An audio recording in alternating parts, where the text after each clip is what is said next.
ovarian syndrome, according to womenshealth.gov, affects 1 in 10 women of childbearing age. I myself became one of those women at the age of 10. Shortened to PCOS, polycystic ovarian syndrome is finally getting the recognition in the medical community that it deserves. Today I'm going to tell you how a diagnosis is established, causes of the syndrome, symptoms and complications that I myself struggle with, and also possible treatment options that are currently available. Medical news today says it's common and treatable. To receive a diagnosis, first you should discuss your medical history with your doctor.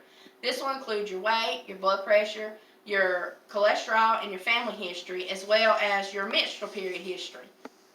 You will also get a physical exam that will include a pelvic exam as well as an ultrasound to get a better look at your ovaries.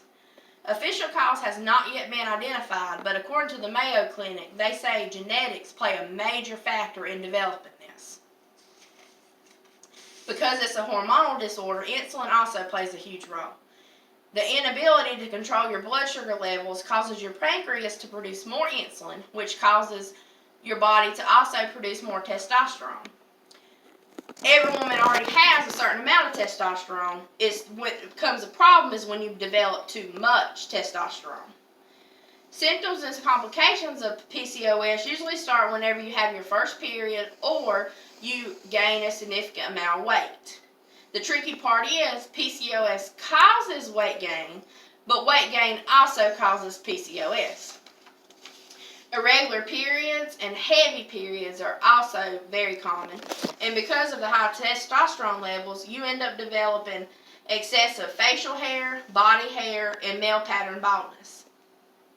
Complications of PCOS are abundant. Most common is infertility. If you are lucky enough to get pregnant, miscarriage and premature birth are very common.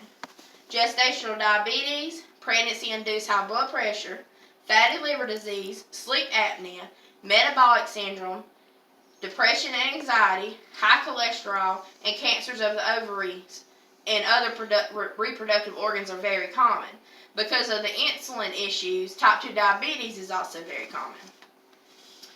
Because there's no known cause for polycystic ovarian syndrome, there's also no known treatment. The type of treatment depends on what you're trying to treat.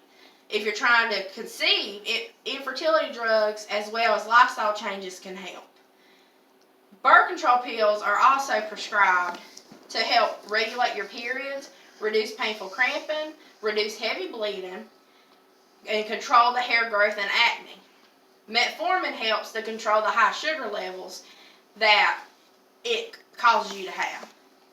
In review, polycystic ovarian syndrome is common, manageable, and is believed to be caused by several factors, including genetics and insulin resistance. Symptoms and complications are numerous and usually develop as soon as you begin your first period. As someone who suffers from this, I hope that one day a cure will be found.